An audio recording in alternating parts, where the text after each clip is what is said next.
Well, hello there, caregivers, and good afternoon. My name is Laura Wilkerson. I'm a nurse practitioner, and welcome to this week's edition of your weekly dose.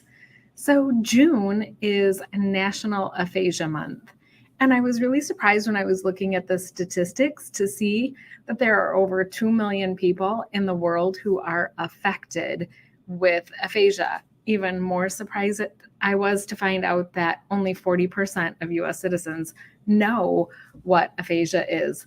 This is one of those subjects that's sort of near and dear to my heart because my grandmother actually struggled with aphasia.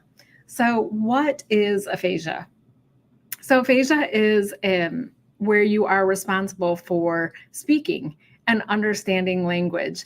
So, if you have a problem in your brain, such as a stroke, you will have and where, depending on where that is, you will often have problems with speaking or understanding. Commonly affected areas include Broca, an area in our brain which controls our speaking ability, and Wernicke's area, which controls word selection and our understanding of language. And what happens in aphasia? Well, when you have a damage in one of those areas, it results in difficulty with speaking or understanding others, often due to that brain damage, but it can manifest in different forms depending on which specific area in your brain is affected. The leading cause of aphasia is a stroke, which is the reason why my grandmother had aphasia. She had expressive aphasia, meaning that she lost her ability to get words out. She could comprehend what was coming in, but when she went to speak back to you verbally, she had difficulty. And so our family had to work with her on different ways to communicate. I've told the story before. She has 4 beautiful children. My mother, who was number 1, my Aunt Kathy Cha, who was number 2, my Uncle Mike was number 3, and my Aunt Kim was number 4. So when my grandmother went to talk about any of us that existed under number 1, which was my dad, myself, Mark, or Max, she would use her first finger. And if she were talking about anybody in Cha's family, if she couldn't say their name, she would, number 2. And then we would have to kind of prompt her until we got to the person that she was talking about. So you have to learn different ways to work with your person.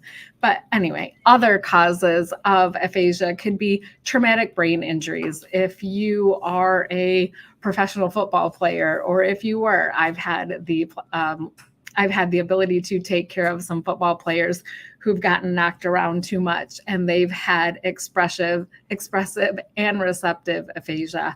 Brain tumors are another cause. Dementia, a symptom of an underlying disease such as Alzheimer's, is another cause.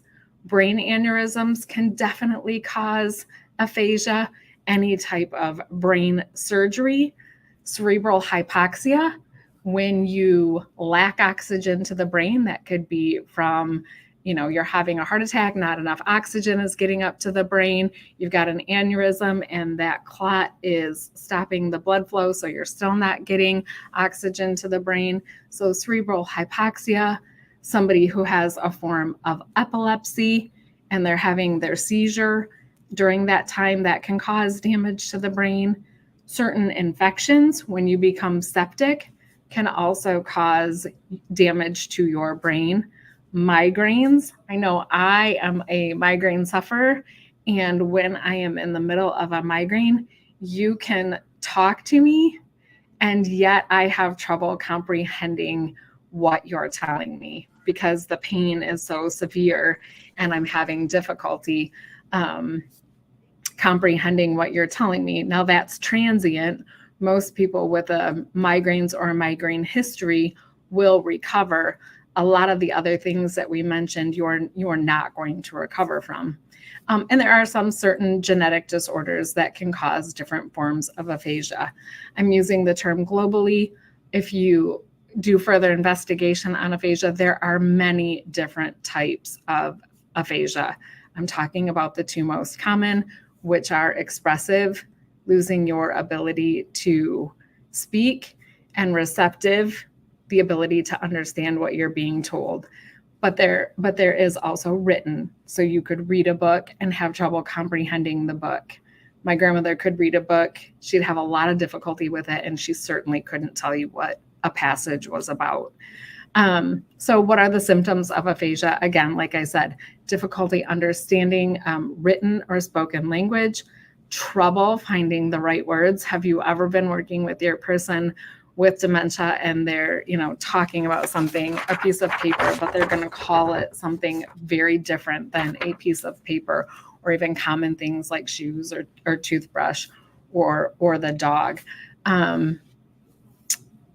Trouble speaking fluently, putting together more than 3, 4, or 5 words in a sentence and using them appropriately. Problems with writing, they may go to write, but it may be some letters may be backwards, some letters may be forward, or they might spell a word phonetically instead of correctly, or they might not make any sense at all. Spelling, if you ask them to spell something, they might not be able to do that either.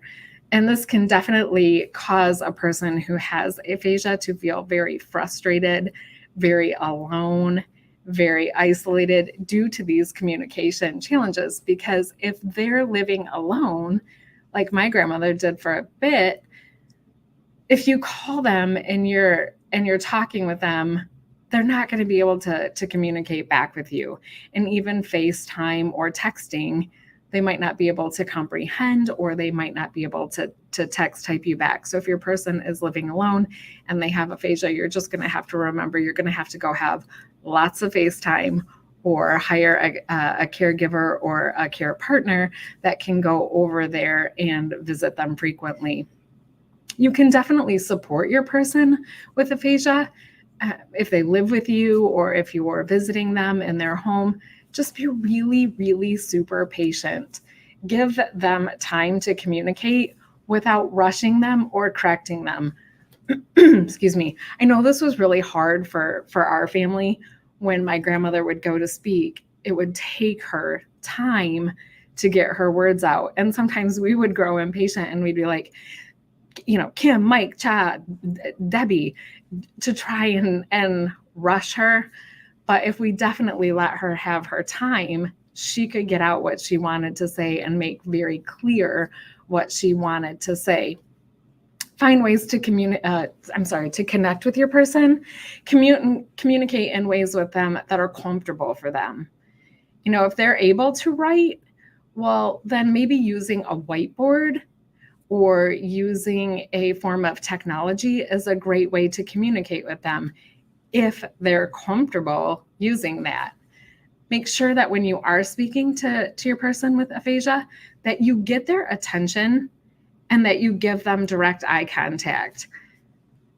Looking at them and seeing, are they understanding what you're saying to them, and reducing background noise.